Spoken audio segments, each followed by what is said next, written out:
time. Queer time. Queer times. Queers in. Hey, Kristen. Hey, Harrison. How are you doing? I'm really good. Welcome to Queer Times. That's Harrison Fish, and I'm Kristen Becker. Hi, Harrison. Mm-hmm. How are you? I'm good. I'm great. You're busy. Actually. Booked and blessed. But I'm good. We had our first Sandy and P-Town this weekend, and our only, I think. But it was at 2 p.m. We had like over 80 tickets sold, so pretty packed room. They were chanting her name. But of course. It was incredible, but as everyone knows, Sandy basically took over my body from Thursday night, Friday night because of the Holly Folly Follies, and then Saturday here in P-Town. And then Sunday I was a hot mess. So I feel like I've finally recovered. Good. From what that clause does to me. Mm-hmm. All I in miss good fun, Sandy. though. Sandy misses you. Mm. And then she's going to hit the road. So this will drop, tomorrow? And then, so we'll be on the road a week from today at Mary O's in New York City. So. No way. Yeah, Mary O's Irish Pub. A week from when this drops. Yes, so a week from today. And then the day we're recording this on Tuesday, I'll be at the Bell House. Sandy Claus will be part of the Completely Christmas show that Marty Miller and Missy McIntosh are doing, and Marissa Miller's going to be there. And so, so 2 chances to see Sandy in New York next week, Tuesday and Wednesday. And then that Saturday on the 20th, we go to Buffalo.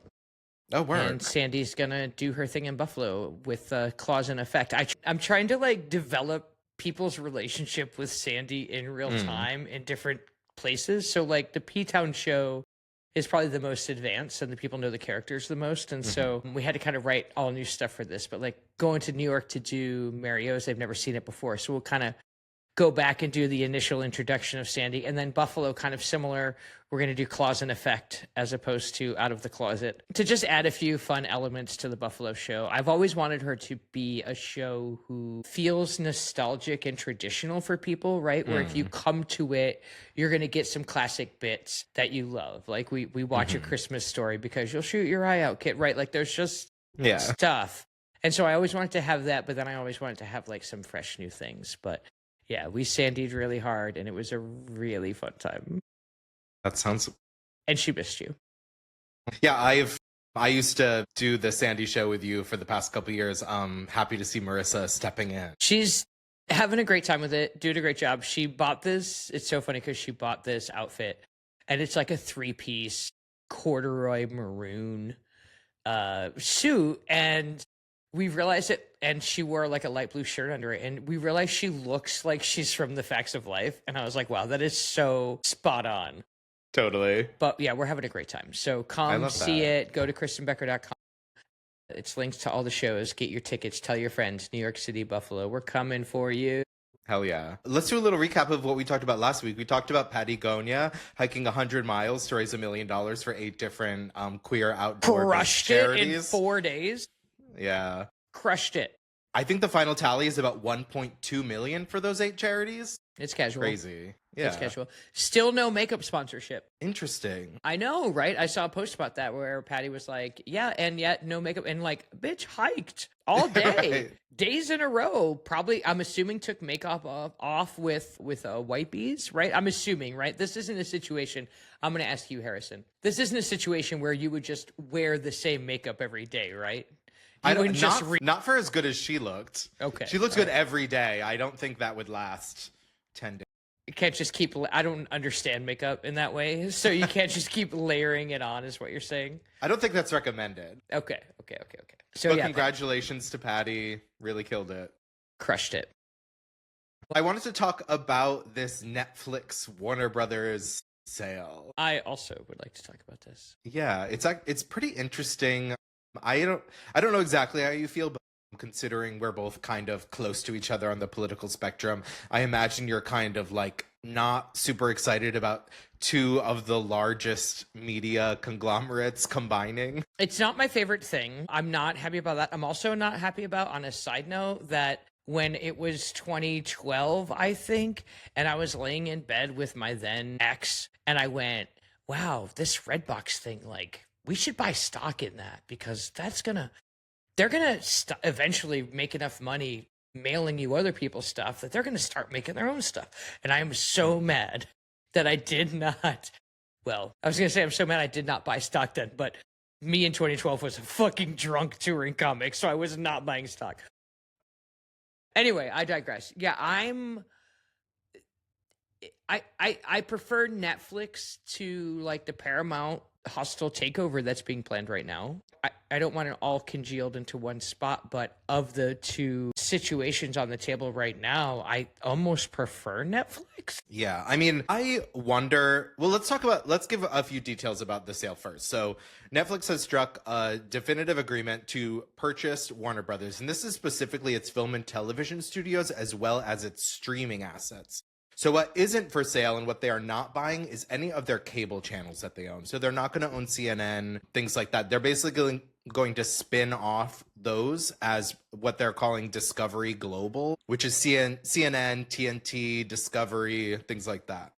It would give Netflix a studio, which they don't have. Right. It would definitely increase their streaming assets because part of the purchase would be like all of HBO's streaming, HBO's assets, Warner Brothers assets, which like it's one of the oldest production studios in the ever. So it has a huge, massive amount of intellectual property that they already own. Which is why, in some way, we should be for this. Because if you look at this is Netflix. I mean, if you look at this industry, Netflix is the disruptor. Right. So now you're looking at a disruptor who came in and is like, I'm going to interrupt, and did disrupt the entire industry to the point where they're about to acquire a legacy organization and take over their studio. Like, that's put your dick in someone's face. Yeah, I think they were a disruptor until they weren't. You know what I mean? No, like, say more. I just don't feel like they're necessarily a disruptor anymore. They're the largest. Like, they were a disruptor because they kind of created this like mail movie system, which killed Blockbuster. And then they created the first streaming service. No, they were. They made streaming a thing. Yeah. So Disruptor. which was, yeah. But now, like, there's 50 different, they just created something that was supposed to be this new thing that was affordable, and now it's just like streaming has just become cable again. If you want access to everything you had when you had cable, it used to be, oh, I can get rid of my cable and just pay $8.99 for this streaming website. Now if you want everything that cable had available, it's going to cost you $300 in monthly subscriptions to 50 different networks. Yeah, but cable costs $250. Yeah, but I think what I mean is like it's now the Are you making me norm. go to bat for Netflix and I don't even want to? All right, here we go. I just think like streaming was disruptive 15 years ago, and now it is so much the norm. I mean, yeah, you can't be a disruptor and be able to afford an $82.7 billion deal. You're not a disruptor anymore. But you are a leader in the industry then. You are the industry. I think they are most certainly so is this thing where, like, if you like a band that's underground and then they get famous, they're a sellout, and anyone else who likes them are assholes? Like, is it a similar thing where you're like, well, yeah, I mean, you're not a cool disruptor anymore because you were so good at doing it? Because that's what happened, is Netflix was so good at disrupting.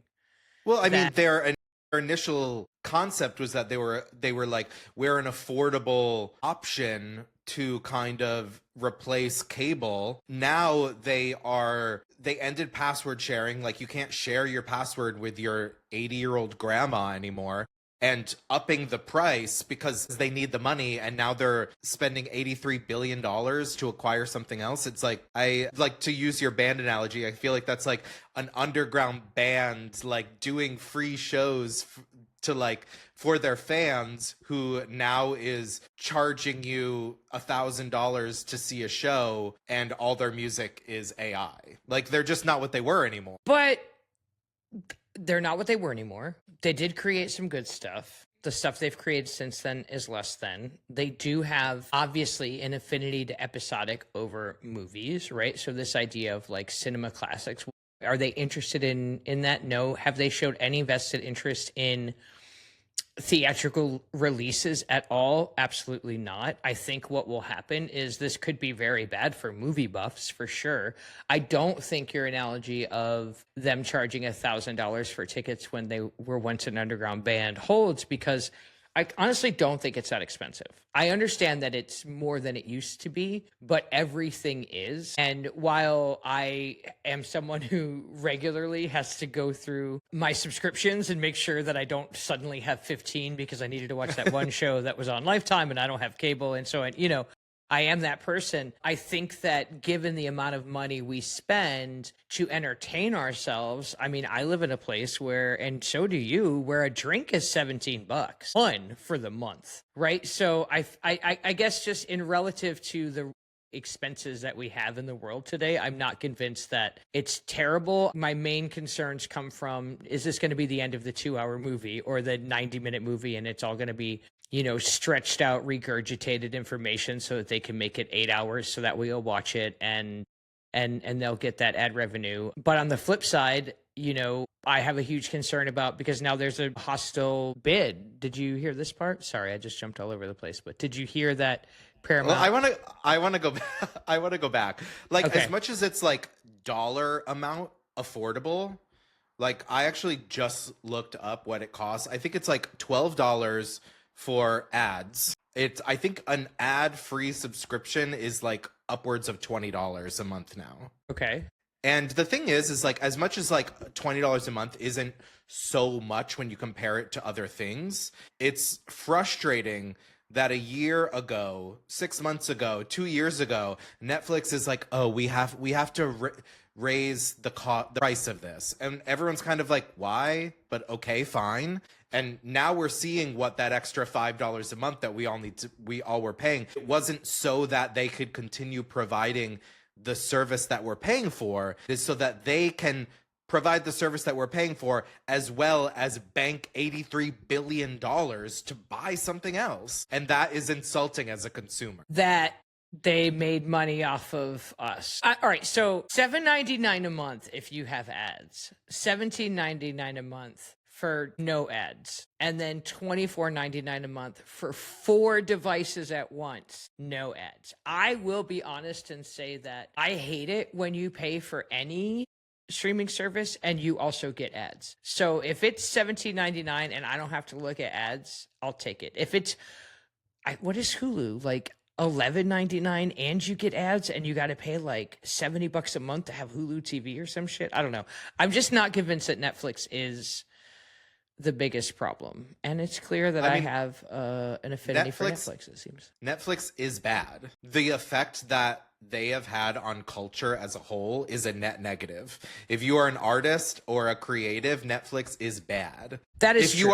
If you are a consumer, if you are a viewer, they created, like, there used to be this culture, like kind of this monoculture of like every week you would to digest an episode and talk about it with your friends, and it created like that is what society is. That is what community is. That is what culture is. It is experiencing things together. And now it like shits out 10 episodes at a moment, everyone watches it, and it's gone within a second. And this is like art that people created.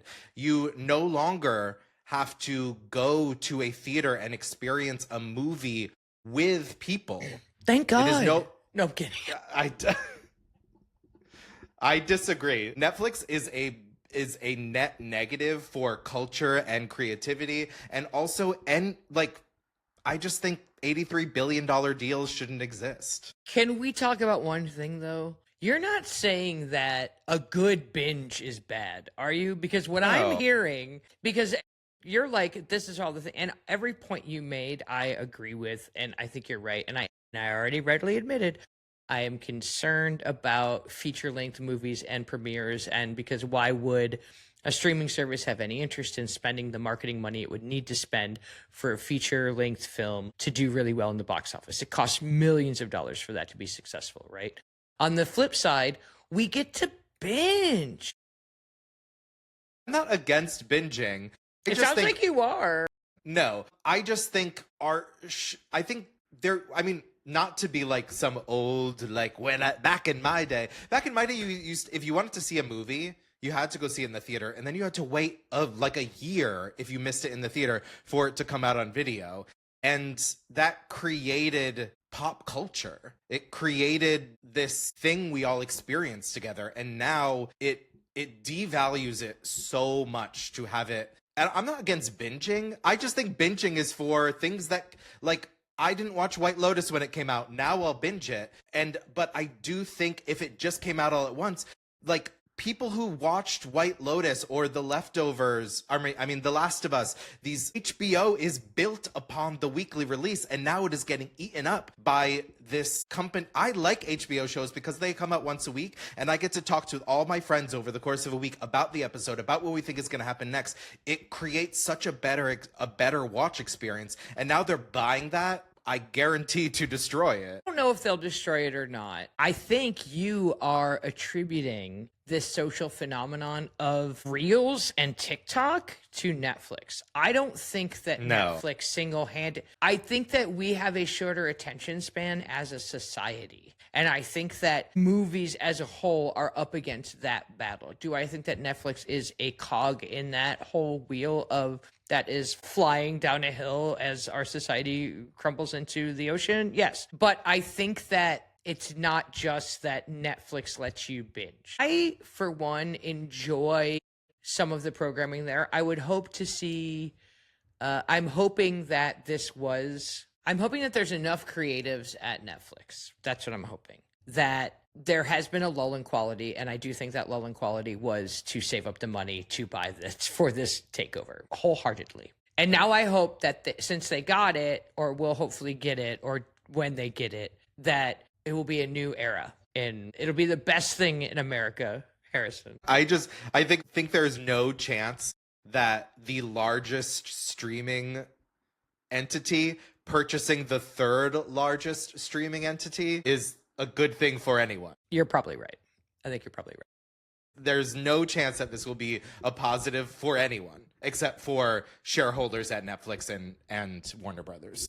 I think just watching HBO shit the bed for the last 2 years makes me want anyone try to do anything with them. Like, I think like HBO was such a legacy channel. I mean, I watched all my stand-up comedy on HBO growing up. Like, it created great things. And then, this last year of like, it's HBO Max. Now it's just Max. And like, Max is from Cinemax back in the day, or Skinamax. You think Netflix buying it is going to make that better? I don't know. I do know. Have you ever... I will say I do know. It's not going to make it better. I am hoping... I don't really... I will say that my entire opinion about all of this hasn't been formed on whether or not I thought Netflix should own it, as much as it was focused on the possible Larry Ellison hostile bid takeover from Paramount. That and Skydance. That has been what actually terrified me in a way that this part didn't, because Netflix, to my understanding, Larry Ellison is trying to get in on this. And I mean, you haven't heard about hostile takeovers. This is old school corporate shit, but apparently was offering like $30 a share cash or something random, crazy, hostile to try to intercept this transaction. But that would put Larry Ellison already owns CBS, and that would put CNN in that mix. But are you saying CNN wasn't in the deal, or was it not in? I gotta look this up. Hold on. No, so basically there's Warner Brothers is going to spin off its global networks and cable networks, so that's CNN, TNT, and Discovery, into a separate entity. And that spinoff is expected to be completed around Q3 of 2026. But that's the Netflix deal. Right. CNN is included in the hostile takeover bid launched by Paramount Skydance for Warner Brothers Discovery. And how could they possibly... Paramount Skydance offer is for the entirety of Warner Brothers Discovery, including all of its cable TV assets like CNN, TNT, TBS, and Discovery Channel. This stands in contrast to the rival bid from Netflix, which is an agreement to acquire only Warner Brothers Discovery studio and streaming assets. This is a very different situation. The thing that makes me concerned is that Larry Ellison is pretty good friends with this administration.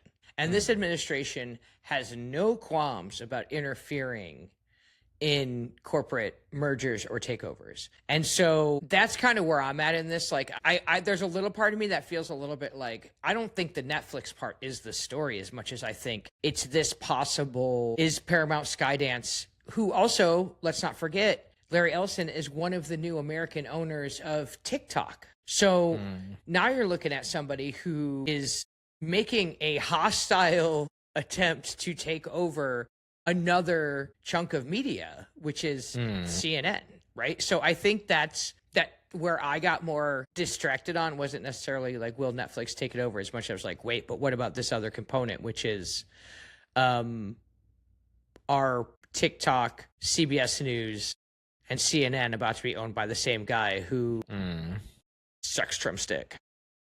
Right. To be determined. Yeah.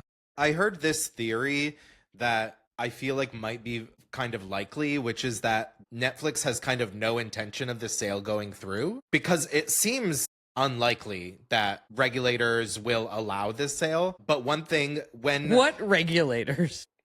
I mean, that's what's holding up the sale as of now, is they still have to like go through like the process of getting this approved. Okay. So it won't get approved. Yeah. So they're And then Larry Ellison's will get approved. no, I think neither of them will get approved. I mean, I hope so, because that would be, it's like Either you believe we're in a fascist takeover or you don't.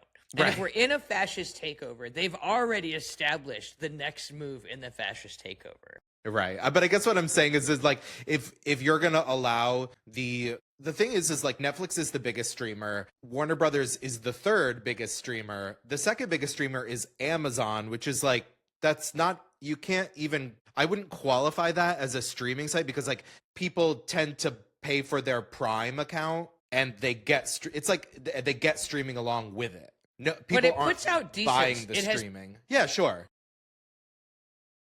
Yeah, sure. But what I'm saying is like, they're not wholly a streaming site. Right. Like Amazon Prime, if you ask someone what Amazon Prime is, you'd be like, oh, you get things delivered in 2 days. You're not going to be like, oh, it's a streaming service. So No, because that's what Prime Video is. Right, but I don't pay for Prime Video. I pay for Amazon Prime, and I get Prime Video. Can you get Prime Video separate from Amazon? I don't think so, but who knows? I'm not sure. All right, anyway. But I guess what I'm saying is like, if they're going to allow the first and third largest streaming sites to combine, what the fuck is the point of having antitrust laws? I think that, yes, that's what this administration is about. And I think we're about to find out, because I don't think they're into antitrust law. Right. But also, for the record, you can get Prime Video without a full Amazon Prime membership, thereby making Prime Video its own streaming service, and you're wrong.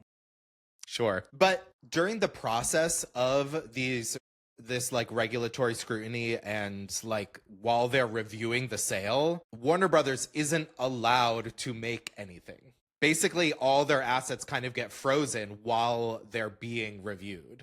And that makes sense, I guess. Basically, people are kind of thinking like, what a great idea for Netflix to freeze their biggest competition for 2 years. Do you think it's going to take 2 years? Probably. No. A year and a half, probably. I mean, they said they're not going to complete the sale until that Warner Brothers spins off their global networks and cable networks, and that's not going to happen until Q3 of 2026. So that's the earliest the sale would happen. Wow. 12 to 18 months. Yeah. But Netflix gets to do whatever it wants to because she's paying? I guess. Wow. Yeah. All right, well, I guess we'll see what happens. Yeah. $108 billion hostile bid from Paramount. $108 billion. That's $25 billion more. That's a lot of billions more. It's insane and so disheartening and causes me existential dread. It does seem as though there has been a consumer class action lawsuit over the deal, basically saying that if Netflix does that, they'll be eliminating their competition. And if you eliminate the competition, that means shit's going to get shittier. Just what you're saying.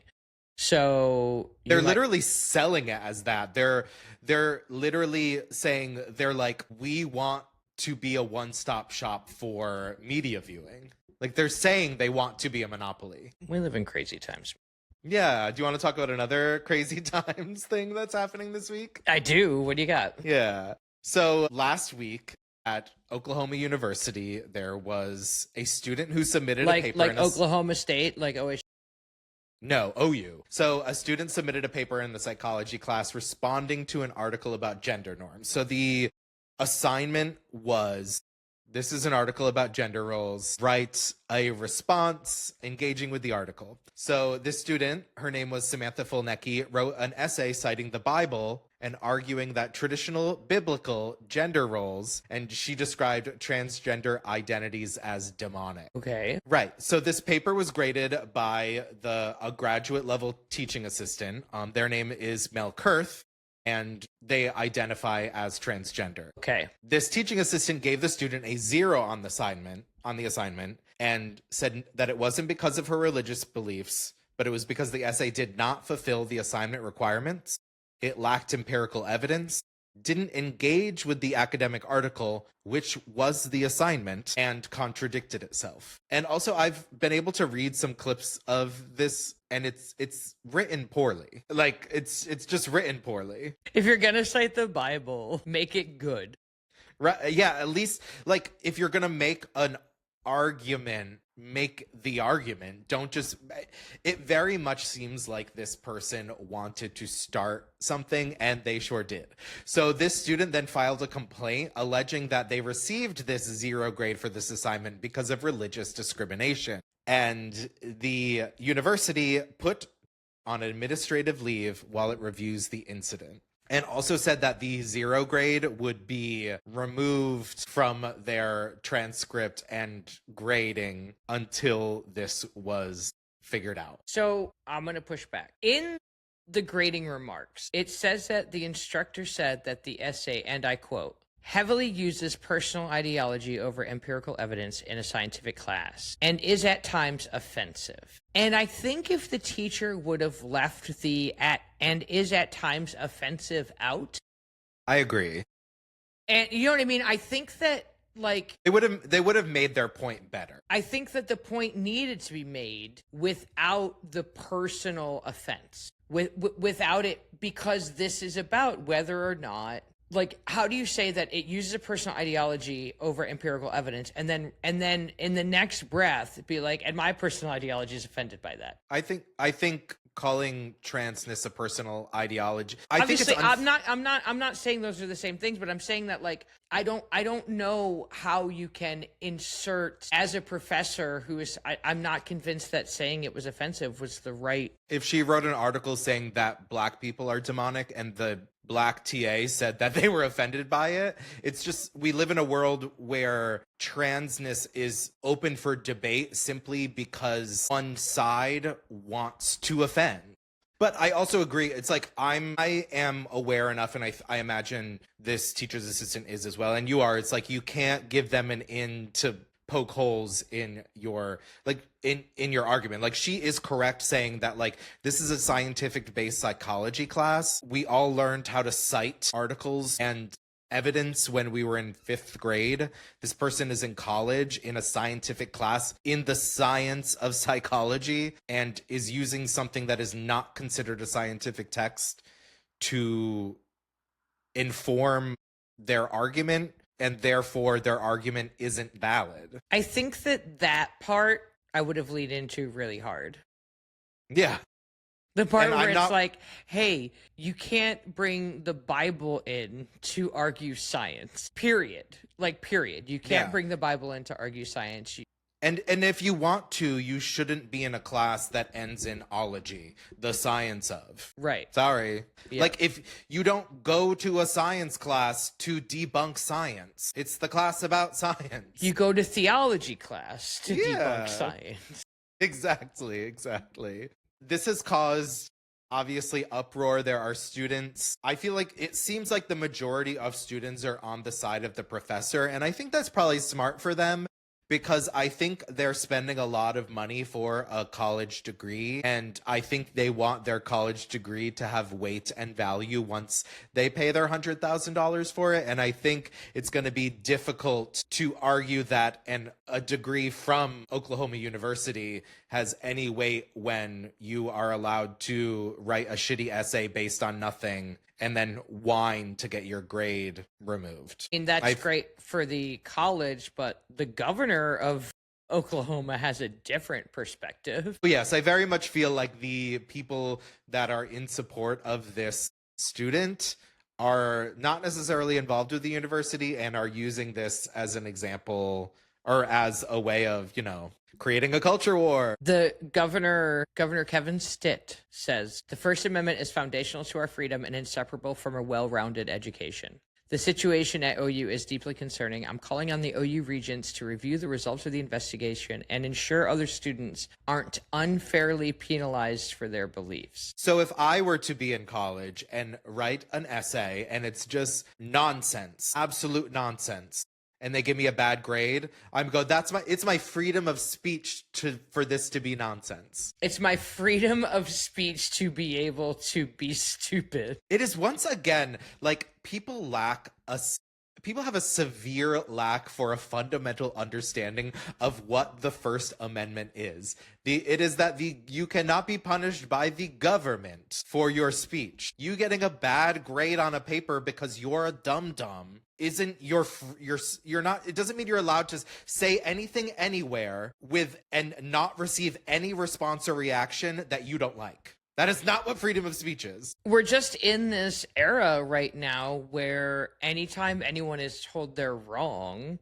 they lose their fucking minds. No one, you know what I mean? I think there's really no, we don't, they call us the snowflakes, but literally.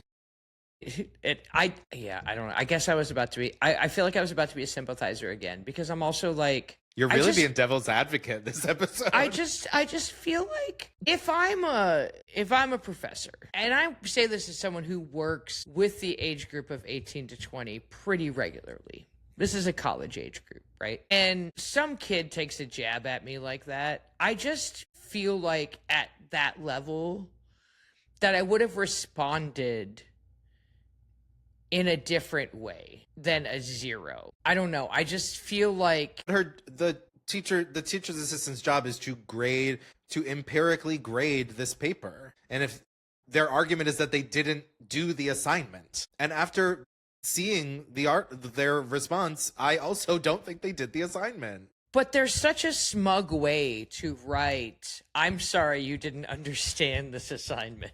Do you know what I mean? Like, you went to college, right? They're not nice. They don't have to be nice. I don't mean it in a nice way. I just mean it. My chemistry teacher, when I sat down my first day of college, said, my goal is for half of you to fail this course. That's not nice. It's true. Like, that's not the world they're living in. Their job isn't to be nice and coddle this idiot who didn't do the assignment. I guess I just feel like it's very clear what we're up against, and I don't know. I need to know more about this. I want to know the background on this student and this teacher's assistant, because I feel like there's more to this story. I just feel like this teacher's assistant got set up, and I feel like she took the bait. Or I don't know how they identify that they took the bait. Yeah. I feel like what we are going to find out is that a conservative group on campus, like Turning Point USA, of which this student is probably a member, was complaining about the fact that they had a trans TA, and they put them up to this. And Turning Point USA created all this hubbub, because that's what these fucking people do. That's exactly what I think happened. And they did put the TA on administrative leave right now. Mm-hmm. In a timeout. And now they're jumping all over it. So, I think what you just said is exactly what happened. This feels like a setup in the same way that if you go to any prides or whatever, the Christians will always be filming the whole thing the whole time, in case you ever physically engage with them so they can sue you. Like, I think that's where the core of my frustration is coming from, is like, don't let them outsmart us in every single fucking situation. whether it's in the news or if it's in the classroom or whatever it is, like, we all have queerdos have our queerdar, our gaydar, or whatever you want to call it. We know who our allies are. We can often sniff out the people who hate our guts from a mile away. Be vigilant. Don't let fucking some dumb woman set you up. And I just don't want us to be outsmarted by these people. And it's frustrating to me when we are. And this feels like a situation where we got outsmarted. And part of it, I'm sure, is because I can't imagine what it's like to live as a trans fucking person in Oklahoma, first of all. Mm-hmm. Okay, so I'm sure this teacher deals with a shit ton every day. And it sucks that she has to do this. But I also feel like, man, they're gonna come for you for sure. I also feel like I feel like the ways in which they outsmart us was, you kind of demonstrated a little bit. Like, this fucking dumbass wrote a shitty report in which they called the person grading it demonic, and your response was like they shouldn't have been as smug in their response. I don't know. I feel like that's the way they outsmart us. They act so crazy and move everything so far right that then we have to be nice about it. Like, no, I think we should have been more smug. I think we shouldn't have been, I found it offensive. I think you shouldn't give them even an iota of you offended me because I'm not a fucking snowflake and you're a pussy ass bitch quoting Bible at me in a psychology class, you dumb cunt. Right? Hell like, yeah. you can't say that. You can't say that, but you also can't say I'm offended or it's offensive, because you are then inserting whether or not we agree, you and I, that trans identity is real. When you're arguing with someone who sees it as a personal ideology, they will then take that to the next level. And when you're in Oklahoma, you have to expect that. So it's not that I think they should have been more smug. I think they should have been less offended and more smug. And more like, sorry, but unfortunately the Bible has no scientific value in the psychological community, right? Like, I think it could have been all of that up until, and it's offensive. Yeah, of course it's offensive to color group people demonic, and especially if I'm one of those people that you think is demonic. But as the professor, again, there's also a power dynamic here. All right, you're not a professor, but you're not a student. You are the teacher's assistant. You are supposed to be the grown-up here. And I think that's what I'm saying is, like, don't let them outsmart you, number one. And if they pull some pussy-ass bitch shit, don't be like, it's offensive. It's not offensive. They're stupid. I agree. It took a minute to get there, but I think we're on the same page. We always are. I know. Okay, it's the holiday season. Yes. Let's do something fun and nice. Okay, all right. We talked last week about a few really great organizations and small creators that you could support that are queer. A great way to spend your holiday dollars, small queer-owned businesses. Yes. What do you got for me? I have the Good Stuff in Buffalo. Good Stuff Gallery and Gift. It's the Good Stuff BFLO. It's a gallery shop in the Allentown neighborhood, which is a neighborhood I know and love, and it was co-founded by a friend, Mickey Harmon. I'm sure some people will remember.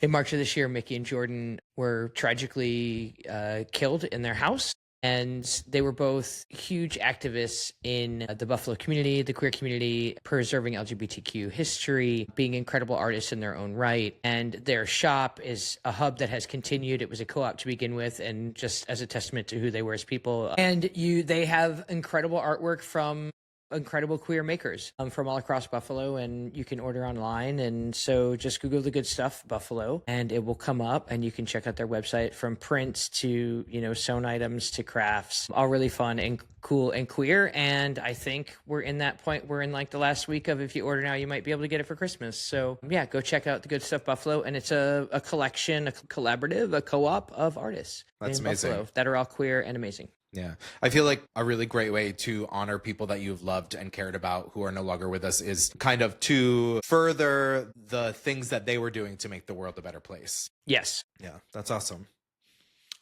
So mine isn't really it is a small queer-owned business. I think it is blowing up in this moment, but it's called True Tone Christmas Lights. It's TRU-TONE, True Tone.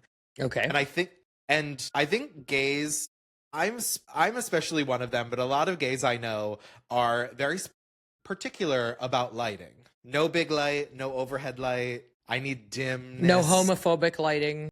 Yes, no homophobic lighting. And this is really great. So True Tone Christmas lights are kind of combining the best of both worlds when it comes to Christmas lights. A lot of people over the last 10, 20 years have been kind of lamenting the loss of that nostalgic Christmas feel because of LED Christmas lights. We kind of all miss that kind of warm, incandescent bulbs lighting up your Christmas tree or Christmas houses during the holiday season. And True Tone Christmas lights are here to solve the problem. So True Tone Christmas lights are still using modern LED lights, so you still get all the benefits of LED lights, which is a lower electric cost, a lower environmental toll. Those are because cute. of yeah, they are cute. So they are retro style Christmas lights that use LEDs to replicate the look of classic incandescent bulbs from all of our childhoods. So they're designed to mimic that like warm glow. They kind of fade in and out. And they have that like big bulb look, which I feel like is very vintagey. And it's owned by a designer whose name is David Andorra. They founded the company a few years ago. And I feel like this year people are itching to get back to that kind of vintagey Christmas vibe. You can go to truetone.com to grab some. You might have to plan on doing this for next year because we are a little late in the holiday season, but I think you will like it. Nostalgia is making a comeback. I found myself starting The West Wing again. No way. Yeah, no, I made Katie watch it last night. I was like, I just got it. And it just feels so nice. And it feels like it was so very long ago. Yeah. No, my old roommate rewatches The West Wing once a year. So I've seen it on in the background as I was around the apartment. And I love anything Alice and Janney. I also love anything Alice and Janney. All right, did we do it? Yeah, we did. We did it. So as a recap, real quick, December 16th at the Bell House, New York City. December 17th, Mary O's Irish Pub in New York City. And December 20th in Buffalo. The Buffalo Show, we're actually going to raise money for the Query Canal, which is an organization there that helps relocate trans folks out of harm's way into a safer mutual aid situation. And so that'll be a fundraiser for them when we get to Buffalo. So go to chrisbecker.com, get tickets because we are selling fast and I'm excited. I want to see all my friends. That is really exciting. It's going to be fun. Awesome. Please rate, review, and subscribe wherever you're listening to this podcast. Follow us on Instagram and TikTok. Tell your friends. If we're in your Spotify Wrapped, post that. Don't just text it to us. Post it. Truly. Put it up. Tell your friends. Post it. Tag us. Pretend like we exist out in the world. Yeah. Awesome. You know what? I did the Art Colony podcast. Right. That's awesome. I did the Art Colony podcast, and that just came out too. So you should go listen to our sister podcast, The Art Colony, where I was like, comedy is art. And here I'm going to talk about it. Totally. With Gaston. It was great. Okay.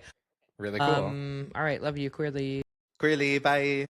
Bye. Queer is in.